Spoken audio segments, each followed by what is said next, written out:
David Walliams, Ratburger Chapter 17. I smell a rat.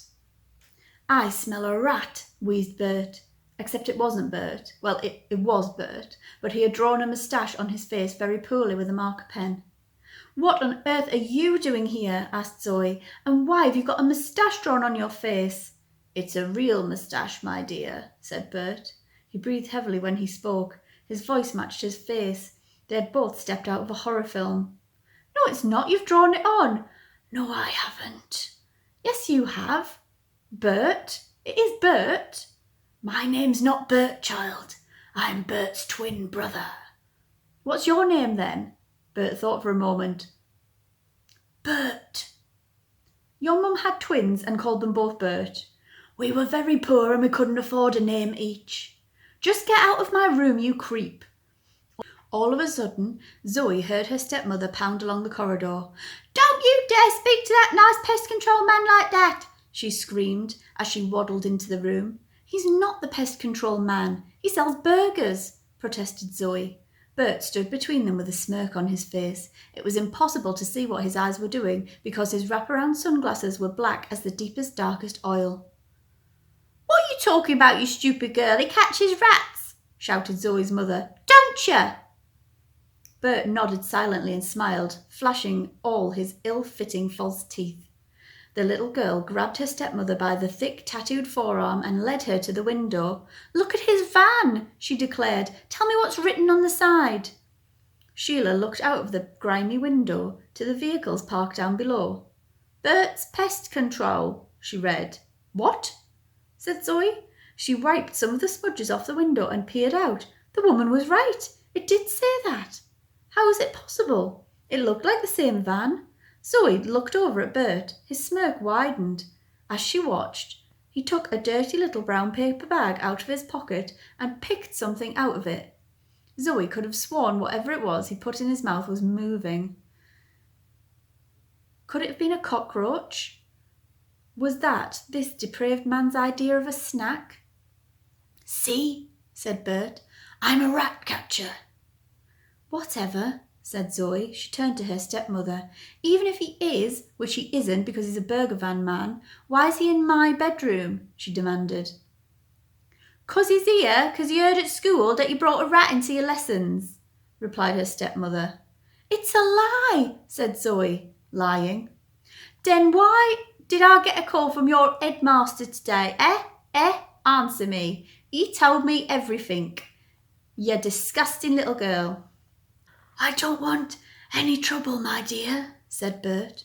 Just hand the little creature over. He held out his grubby and gnarled hand.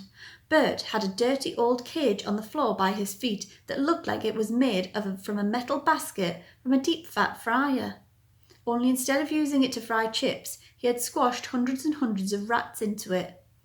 At first glance, Zoe thought the rats were dead, as they weren't moving.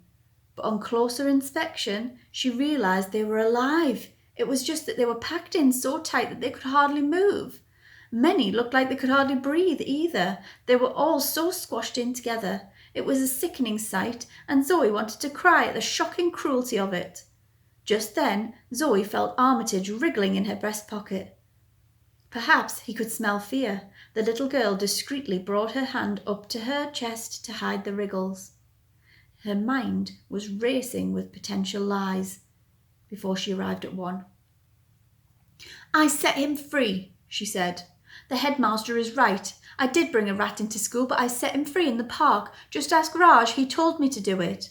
You should go and look for the rat in the park, she added, cupping Armitage through her blazer pocket, as the little rodent was squirming like crazy now.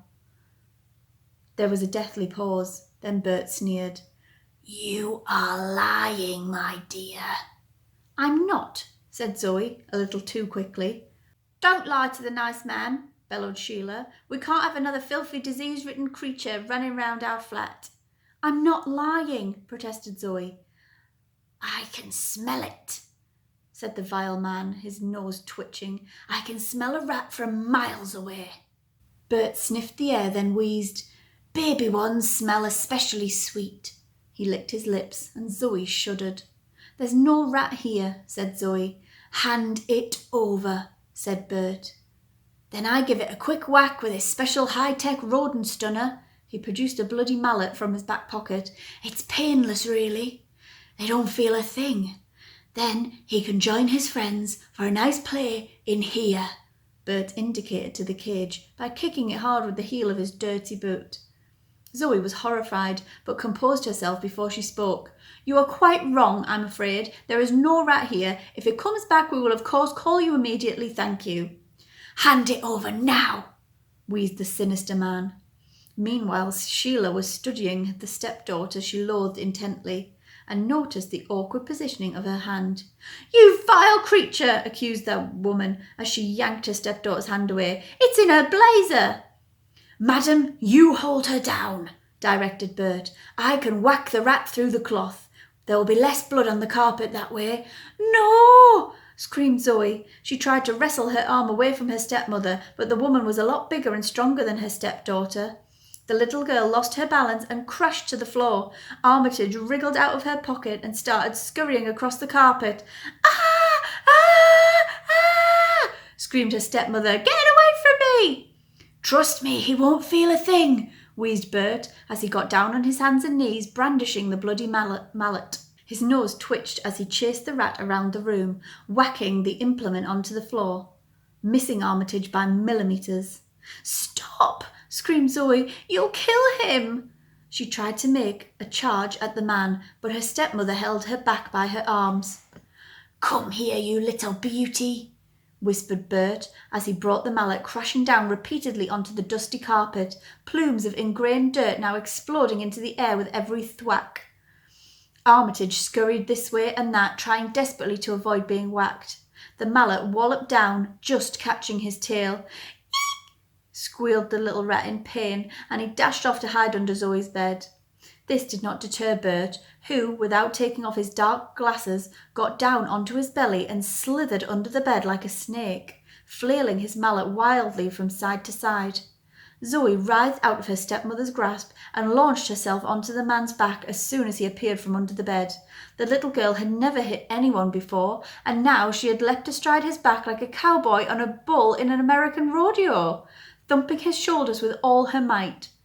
Within seconds, her stepmother yanked her off by her hair and pinned her against the wall before Bert disappeared under the bed again. Zoe, no! You're an animal, you hear me? An animal! Screamed the woman. Zoe had never seen her stepmother so uncontrollably angry. Muffled under the bed, Zoe could hear thud after thud of the mallet crashing down on the carpet. Tears were streaming down the girl's face. She couldn't believe her beloved little friend was going to meet such a violent end. Thwack! And then there was silence. Bert wriggled out from under the bed, exhausted. He sat on the floor. In one hand, he held the bloody mallet, and in his other held a lifeless Armitage dangling by his tail, before announcing triumphantly, Gotcha!